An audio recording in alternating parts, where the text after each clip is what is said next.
Ashram of Saint Ramana at Arunachala drew crowds of devotees on September the 1st to mark the completion of 50 years since Ramana first set foot on the sacred soil of this historic mountain shrine.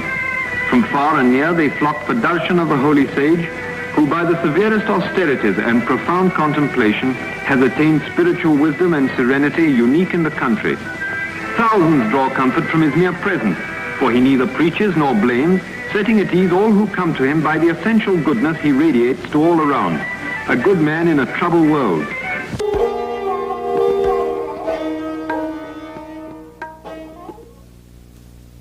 He adhered to a punctual routine, which included going out for a stroll twice a day. At these times he would walk up on the slopes of his beloved Arunachala hill, and if any attachment to anything could be said of him, it was surely an attachment to the hill. He loved it and said it was God himself, the spiritual heart or center of the earth. He seemed to never be so happy as when wandering around its slopes, and once remarked that there was not one spot on the hill where he had not set his foot. He also encouraged devotees to walk around the 8-mile circumference of the hill, as it has been well known from ancient times to be a very potent spiritual exercise. Generally, the Maharshi appeared to be indifferent, a witness to what was going on around him. Nevertheless, he was always aware of what was happening and seemed to be very particular about certain matters. First of all, he insisted that he should be accessible to devotees and visitors at all times, even on the day of his death when he had no strength to even hold his head erect. He asserted that devotees should not be prevented from seeing him. He was also very keen that visitors should be fed immediately upon their arrival, and food should be well cooked and nutritious. He participated and supervised meal preparations for many years. The Maharshi was adamant that no preferences should be given to him in way of food or conveniences. If it is good for me, it must be good for all, he would say when some special food preparation or medicine was offered him. He would then make the attendants distribute the item to everyone present before he would take it himself.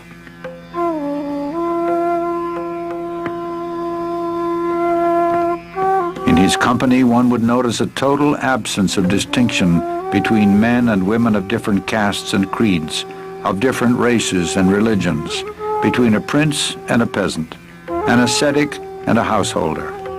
His equality extended far beyond human beings and embraced even plants and animals.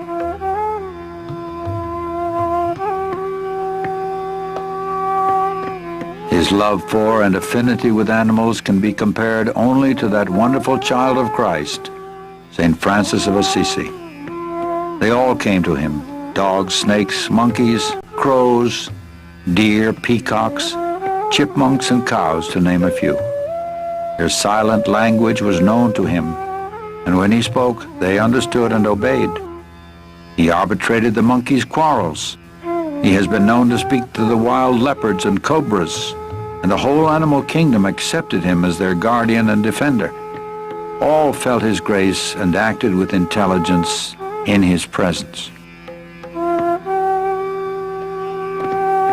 He considered every living creature as equal, and those who came to him deserved an equal share to the land and resources of Ramana Ashram. He often mentioned that this was their territory all along, and we humans have just come and occupied it. If they could speak, they would claim their rights as well.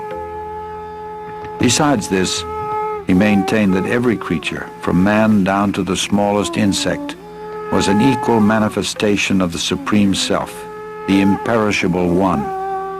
And even an animal can progress spiritually and on rare occasions attain liberation. This was demonstrated in the life of the cow Lakshmi. For over 20 years she lived in the ashram and exhibited a rare devotion to Bhagavan and intelligence in all matters. Bhagavan fully reciprocated her gentle devotion, and on her last day, and her end was near, in perfect reality. He often said that the true teaching was in silence, but this does not mean verbal expositions also were not given. And although he authorized many different methods of spiritual practice, he, however, laid the greatest emphasis on the path of self-enquiry. The first and foremost of all thoughts that arise in the mind is the primal I thought.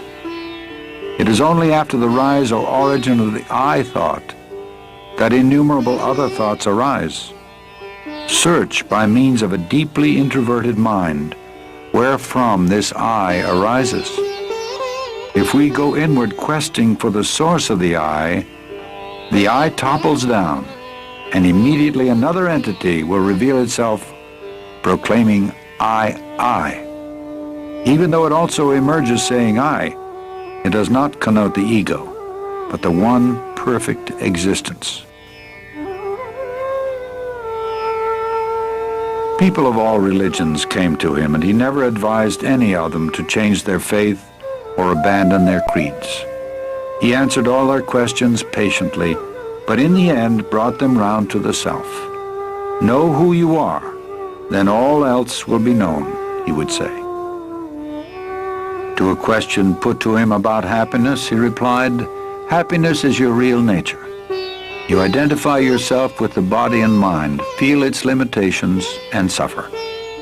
Realize your true self in order to open the store of unalloyed happiness.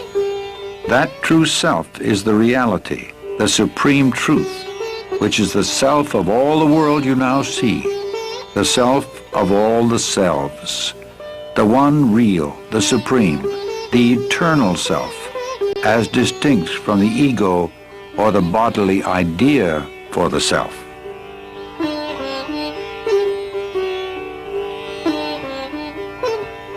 He never advised anyone to renounce their families or move to the forest. The obstacle is the mind, he would say. It must be got over whether at home or in the forest. And why should your occupation or duties in life interfere with your spiritual effort? By giving up activities is meant giving up attachment to activities or fruits thereof, giving up the notion, I am the doer. The practice of his teaching doesn't require outward rituals or ceremony. It takes one straight to the source of one's own being, which is the source from whence all religions spring and must ultimately resolve. It can be practiced by men and women of all walks of life, regardless of their environment.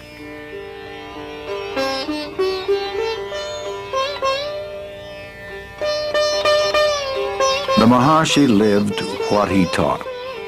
In fact, his life was the most perfect demonstration of the supreme state of self-realization. And although he was fixed in the permanent state of pure awareness, his body was subject to the laws of nature. In time, it became afflicted with rheumatism and weakened with age. Early in 1949, a small nodule appeared below the elbow of his left arm. It was surgically removed. It later reappeared and was diagnosed as a malignant tumor, which inch by inch ate up the flesh of his left arm, poisoned his blood, and finally rang down the curtain on a life of immaculate purity and grace. Throughout his final year, there appeared to be terrible suffering, but the Maharshi never complained. He seemed to be indifferent alike to the existence or non-existence of the body, being almost unaware of it. Devotees, seeing his gradual weakening and ominous symptoms, expressed their agony at his impending departure. He simply told them that they attached too much importance to the body, indicating that his influence was not limited to the diseased body they saw before him.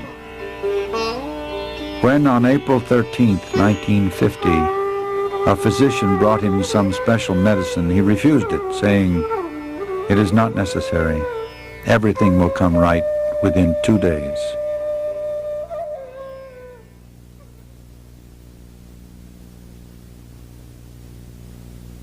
next day a long crowd filed past the open doorway. There was no struggle, no spasm, no other sign of death, only that the next breath did not come. At that very moment, an enormous star trailed slowly across the sky and disappeared behind the holy Arunachala hill. Many saw it, even as far away as Madras, and felt what it portended. It was exactly 8:47 p.m., April 14th, 1950. Next day, a pit was dug and the body interred with divine honors.